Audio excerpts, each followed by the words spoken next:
Hey guys, what's up? Stephanie, the English coach here from EnglishFulltime.com. In this video, I'm going to help you correct some of the most common mistakes that I see you making. Now, these are mistakes that I have heard English learners make, but they're also mistakes that I have caught here in the comments section of YouTube. So I'm sure that as soon as I give you guys these tips, you won't make these mistakes ever again. And if you don't make any of these mistakes, seriously, congratulations, because that is just fantastic. Okay, so the first one is when you guys say advices. Thank you for your advices. We don't say it like that. We just say, hey, thanks for your advice, or that's excellent advice, okay? The word is advice, and it's always just advice. We do not say advices, so don't ever spell it like that again, okay? The next one is when you guys say stuff like, oh, this is awesome. I understand almost all of what you say. That is a direct translation basically from Spanish, because a lot of you guys are Spanish speakers, and I think you might even say it like that in Portuguese. But in English, we can just say everything. Instead of saying all of what, I understood almost all of what you say, just say, hey, I understood almost everything that you said, okay? Almost everything. Okay, now the next mistake is really funny. I have to tell you guys about this because if you're making it with me, that's one thing because I know what you mean and I know you're learning English and practicing, so it's fine. But if you write something like this, I don't know, in like a business email or something like that, it's just not good, okay? So I have gotten so many emails where people are like, Stephanie, thank you so much for your videos. Thank you for this, thank you for that. And then at the end, they say, thank you so much for wasting your time on us. And when I read that, it just makes me laugh because this is not a waste of time. I love what I do here. I love this work. I love helping people with their English.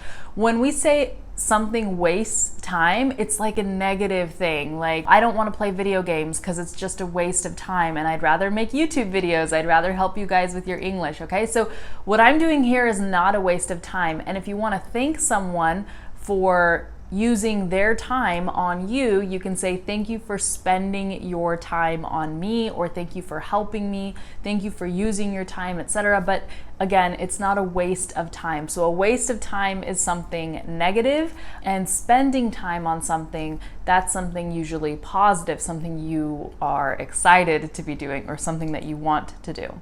So I spend time with you guys. I do not waste time on you guys, okay? The next one is also pretty funny. You guys sometimes send me emails and then you're like, okay, I'm impatiently waiting for your response.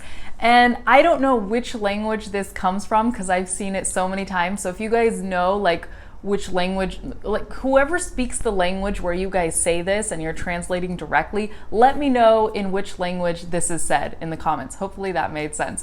But that's not how we say it in English, okay? I don't say I'm impatiently waiting for your response because impatience is considered a negative thing, right? Now, we have other ways of saying this. We could say I'm excited to hear from you, or I'm looking forward to hearing from you, or I can't wait to hear from you, I look forward to your reply, etc. Okay? Or you could just say I'm patiently waiting for your response, okay? But even that is a little bit awkward in English, but at least it's better because it shows that you are being patient and not impatient. Because when you say you're impatiently waiting for something, that sounds demanding. It sounds like, hey, send it right away. Where is it? What's going on? Next, I've read some comments from some of you guys where you use the word met in a way that we do not use it in English. So one of the comments was, yeah, I met some cities in the USA. I went to LA, New York, etc. The person said met cities. We don't meet cities. It's not like, hi, how are you, New York? Nice to meet you. Or hi, Los Angeles. Nice to meet you. How are you?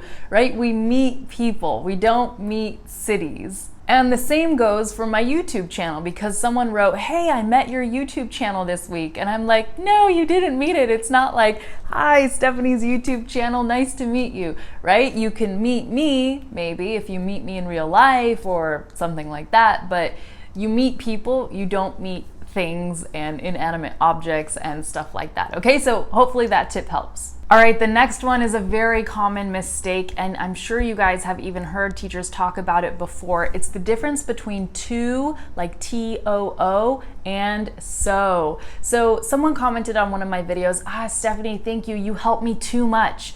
And then I got another comment on another video that said, I like this too much.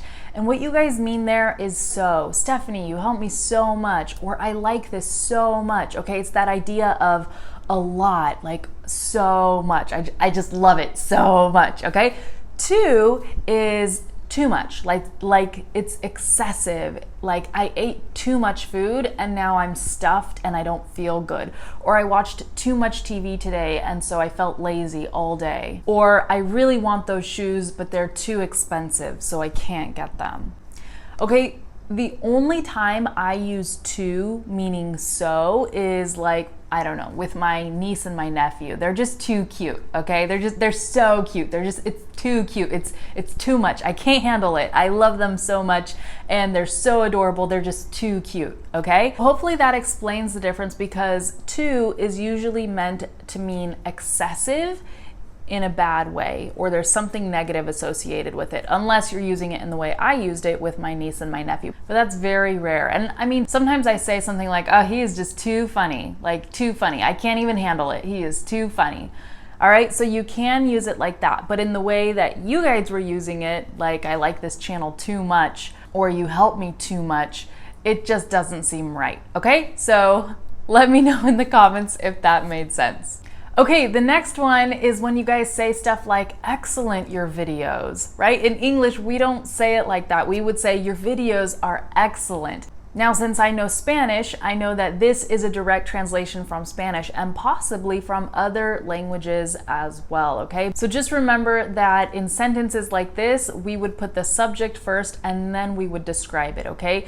Your videos are excellent. The kids are noisy. The TV is big. Okay? I sent an email today where I told a story. If you guys are not on my email list, you can jump on at englishfulltime.com. But anyway, in this email that I sent today, it was about a story, a funny and embarrassing story, something that happened to me. And someone replied and said, that history was so funny. Thank you for sharing it.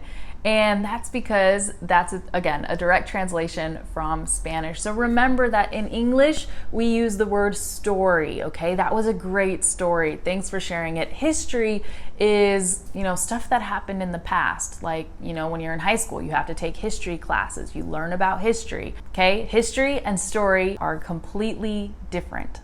And we never say that was an awesome history if we're talking about a story. We say, hey, that was an awesome story. Okay, the last one. When you say something like, today I went to the school of my son, or today I went to the house of my friend, that also is a direct translation from many Romance languages, okay? So in English, we just say, hey, I went to my son's school today, or today I went to my friend's house. So remember that you can use that construction with the apostrophe S, okay, and then the place or the thing, because it just makes it so much easier. Instead of that's the ball of the kid, that's the kid's ball. That's the dress of the girl, that's the girl's dress, okay? And this will help you sound more fluent, more like a native speaker. It'll help you speak faster too, because it's less words and it's just easier to understand. Native speakers aren't really used to making that construction.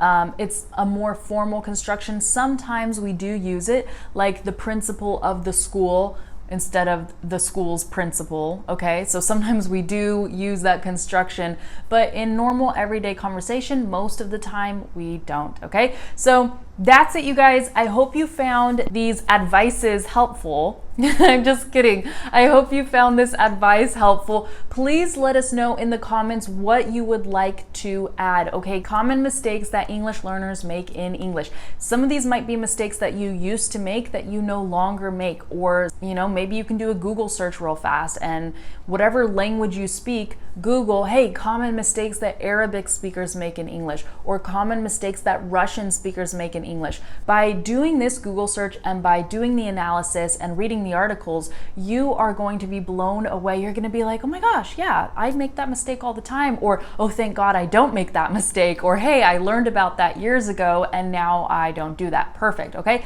So please share your thoughts on this in the comment area. If you like this video, let me know. And of course, I can make more like this.